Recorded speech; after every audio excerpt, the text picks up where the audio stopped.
Welcome to Subramani. Few days ago, there was somebody had asked me a question, and I said I don't know. That was the best answer that I could give. And then I spoke to Sham Shekhar, and I told Sham Shekhar I can make a long list of things which I do not know, and maybe we should make one video together where you ask me questions. And so maybe we will do that. But let me first start by saying what I do not know.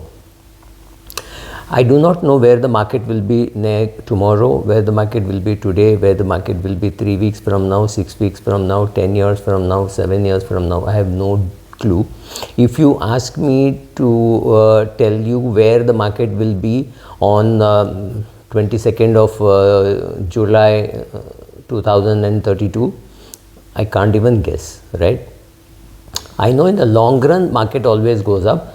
That's been the tradition and history over very long periods of time, but to know exactly on which date where the market will be, I have no clue, and I have never even attempted to think that I will be able to find that out. Next quarter, which sector will do well, I have no clue. Will it be cement, will it be steel, will it be oil, will it be pharma? I have no clue. I have no clue how it will be over the next 1 year also, right? I also realize, and it's a very famous statement which I keep making, I have no clue where is the original.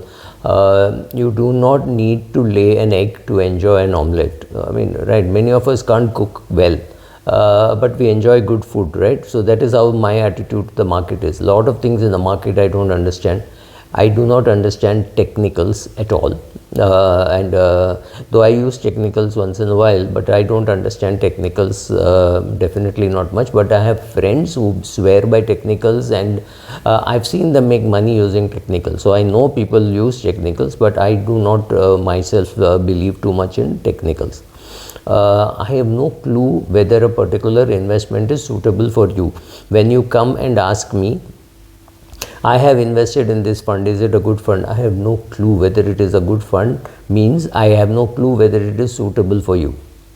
I am a trainer. I do work with the mutual fund industry and with the insurance industry and with the banking industry and generally with the industry at large. So I will always have a bias towards mutual funds or insurance companies or banks, in the sense that I am not going to say a particular fund house is good or bad. Right? For me, everybody is a potential client, whether I do business with them, whether I can do business, whether I will do business. There are some few mutual funds with whom I will definitely not be doing any business, but I know nothing about them also. So I cannot comment about their schemes. I do not know whether they are good schemes, bad schemes, high cost, low cost, good fund manager, corrupt fund manager. I have no clue. So I can't talk about that. And far more importantly, even about a product which I know, I do not know whether it is suitable for you, and whether and for it to be suitable, there are very many questions that I have to ask. I have neither the energy nor the willingness to do that. So I am perfectly incapable of answering some of those questions which are very specific to you.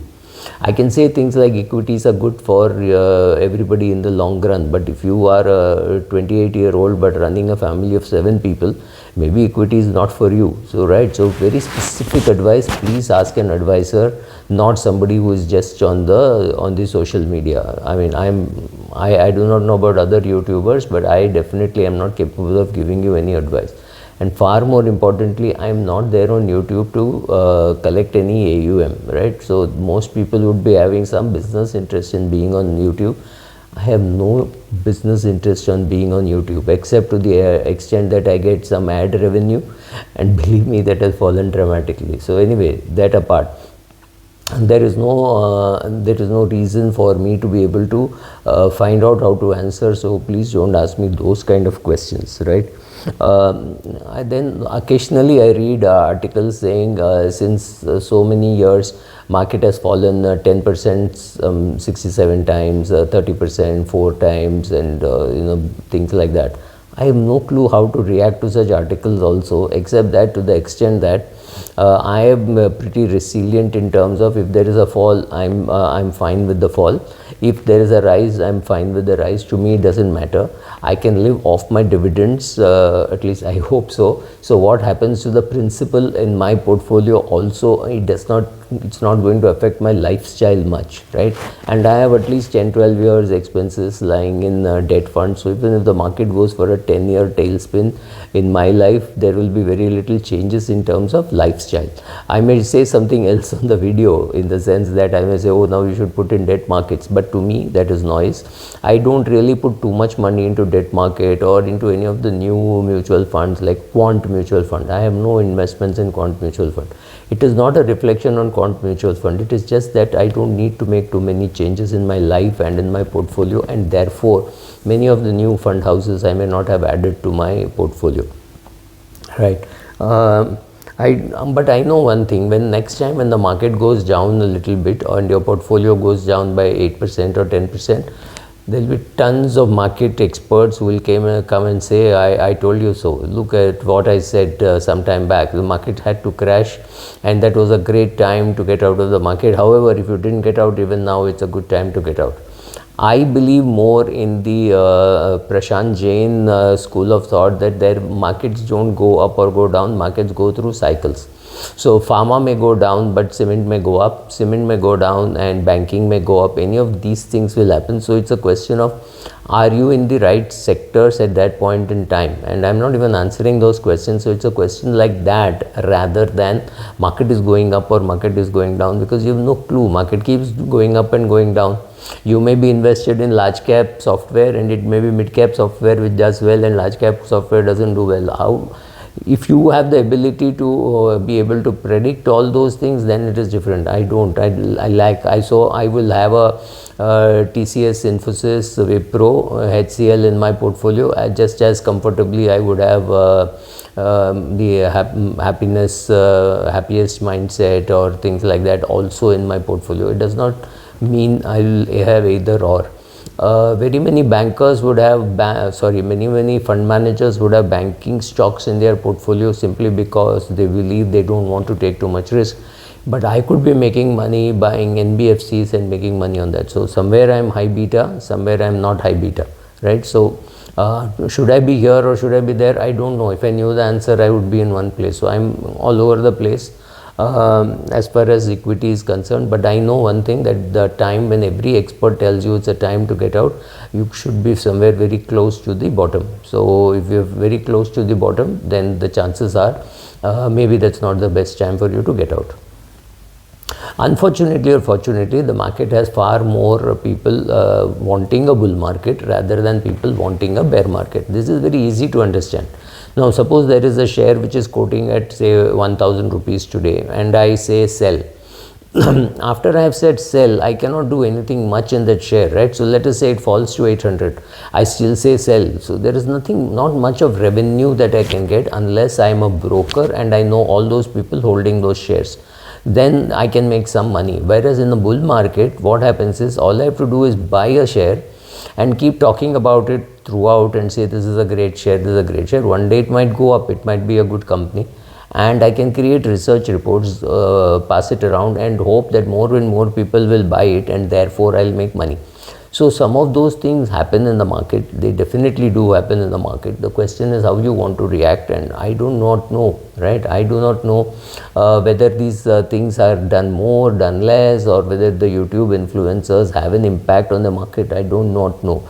I know one thing, that the regulator is in no great hurry to regulate them, so these things will happen. So it is for you to decide which YouTuber to watch, which one not to watch, how much to listen, right?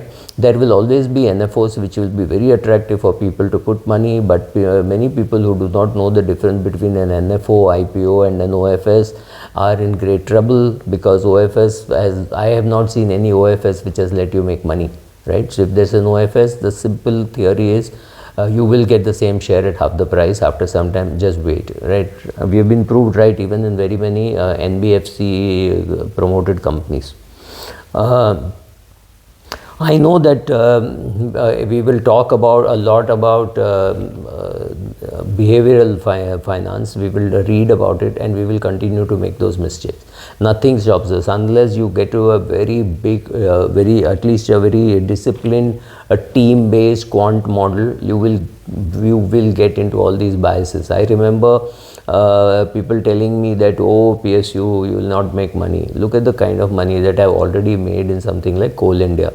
I bought it at 119 rupees. I've been getting what, 12% kind of a return, or a 10% return on capital, right? I think it pays 12 rupees dividend, so at 120 bucks there's a 10% dividend yield, so 2 years of dividend yield plus an appreciation, right? So that is what you get in something like Coal India. It has reached 219, so I made 100 bucks there. I made 2 dividends of 12 rupees each, so 124 on 119 over a 2-year period is not bad at all, right? So people will tell you, you have to be careful, you have to read, you have to write, you have to understand, you have to do research and decide what is good for you.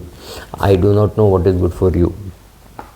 I know one thing, that people will keep writing off the US and the US will keep coming back. I don't know why people do it, but yes, US is on a decline, but the decline is going to be extremely slow. So don't worry too much about the US decline and all that. It's not that US per capita income is going to fall to India's level, or India's per capita income is going to American level. It's the GDP which is going up, not the per capita income. So and I do not know when Indian per capita income will catch up with the US. I'll definitely not be around, right? I know that all the cycles will repeat themselves. I know that history rhymes, even if it doesn't happen exactly as it is. How to make money by that, I really don't know. But yes, for me, my portfolio is intact. Very little changes in my portfolio over long periods of time. It's only about 20% of my portfolio which keeps changing. The core remains as it is and doesn't change, and that's giving me dividends, and I'm living off dividends, right? So I also do not know what industries will capture the imagination of the people, right? There was a .com, there was a lot of these booms which will happen. So something will continue to happen and catch people's imagination, and well, people will go put money, lose money, all those things will happen. I'll stay away from that. I've stayed away from crypto. It doesn't concern me, right? Thank you.